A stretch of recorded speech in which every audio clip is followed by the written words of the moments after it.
It will enable you to write correct predicate logic formulae. We will discuss what is predicate logic. So, for that, first let us look at the limitations of propositional logic.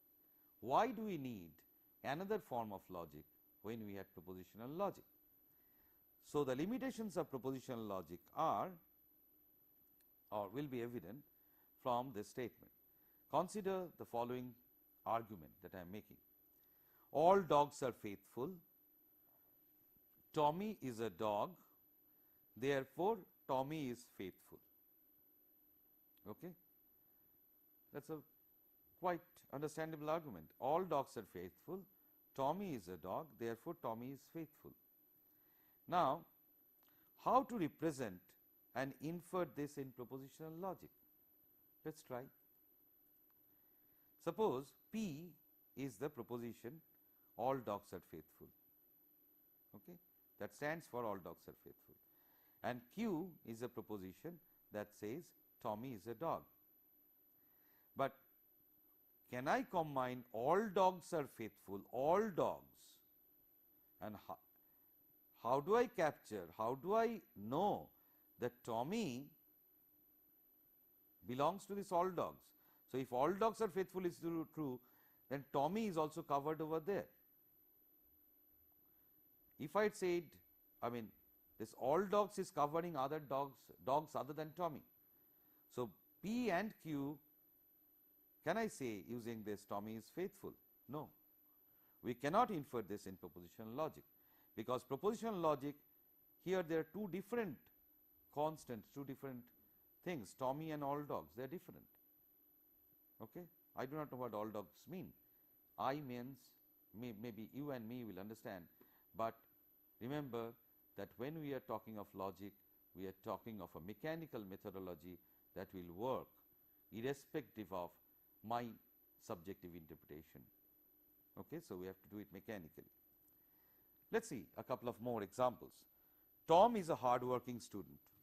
I can certainly write that as hard-working Tom as a proposition. Tom is an intelligent student. I can write down intelligent Tom. If Tom is hardworking and Tom is intelligent, then Tom scores high marks.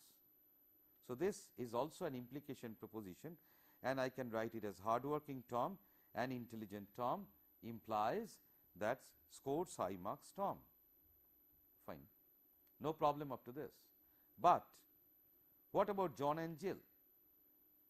See, here what we have said is, I have made hardworking Tom, intelligent Tom, and I have written one rule that if Tom is hardworking and Tom is intelligent, then Tom scores high marks. Suppose John is another student. So, I will have to write, if John is hardworking and John is intelligent, then John scores high marks. If Jill is hardworking and Jill is intelligent, then Jill scores high marks. Do I have to enumerate for each of the students the rules separately? Is that a feasible way of doing things? And a new student works in the class, you have to know his name, his or her name, and you have to write down another rule. That is not logic. You should have a general statement to make which should apply to all these, but unfortunately, if we are restricted to propositional logic, we are restricted to this sort of statements that we can make. If we could write instead of this, if I could write all students who are hardworking and intelligent scores high marks, that would be fine. That would cover Tom, that would cover John, that would cover Jill or any student that will come in. Unfortunately, this sort of statements, all students who are hardworking and intelligent scores high marks, cannot be written in propositional logic, because in propositional logic the structure of the propositions do not allow us to do that. So, essentially when I want to write some statement like this, all students who are intelligent and hardworking, I can write that in this way: for all x, where x is a variable, you see this is white, so this is a variable, for all x such that x is a student and x is intelligent and x is hardworking. First of all x, X can be a student, X can be a teacher, X can be a visitor, but I am restricting myself to only the students. So, for all X such that X is a student and X is intelligent and X is hardworking, then X scores high marks. Now, X being a variable, I can put in a value for this variable and can make it Tom, John, Dick, Harry, Jill, whatever I like. So, what I need is the ability, is the power to write such sentences, which unfortunately was not possible in the case of propositional logic. That is why we need the predicate logic. So, essentially what was the problem? The problem is therefore, the problem of infinite model. In propositional logic, we have to restrict ourselves to constants, but in general propositional logic can deal with only a finite number of propositions. If there are only 3 dogs, for example, Tommy, Jimmy, Laika, for example, then I could have written T is Tommy is faithful, J, Jimmy is faithful, L, Laika is faithful. Then all dogs are faithful will be T and J and L. If there be a new dog, then and how long should we go on? That is not possible.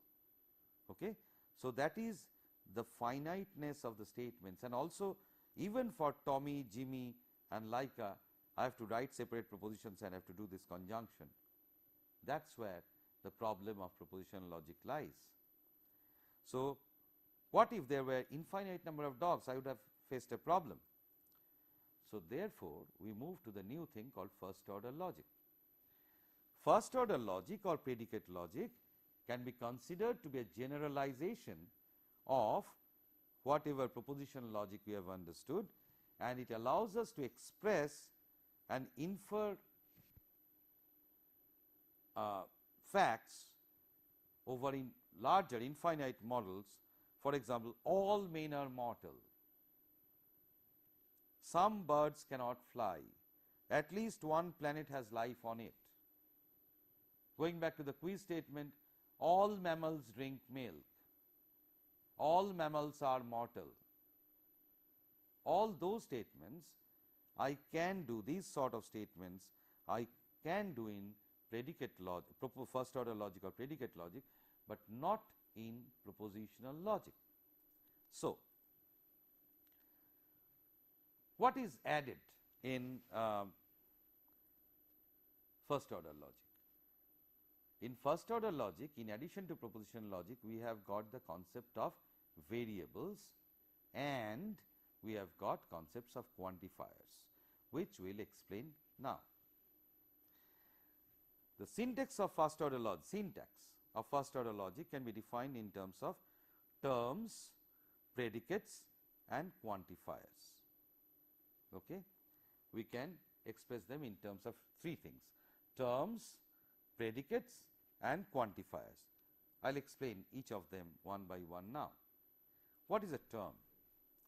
A term denotes some object other than the constants that we have already encountered, true or false. Okay? Tommy is a dog. Tommy is a term. All men are mortal. Men is a term. Very similar to what we talked in our propositional logic lectures, we mentioned them as objects. So, each of them is a term. Okay. Now, terms in this case can be constants as well as variables. In the case of propositional logic, it were only constants. Now, here we can see a constant of type W, any type, is a name that denotes a particular object in a set W. Let us try to understand this. When we are talking of type of objects, that is a set of objects of a particular type. Now, when I am saying a constant, then I am particularly pointing at an individual object of that set. Okay? If I say any particular variable that belongs to that set, belongs to that type, then it can connect itself to any particular object of that set. But whenever we are saying constant, then that is mapping to a particular object of that set.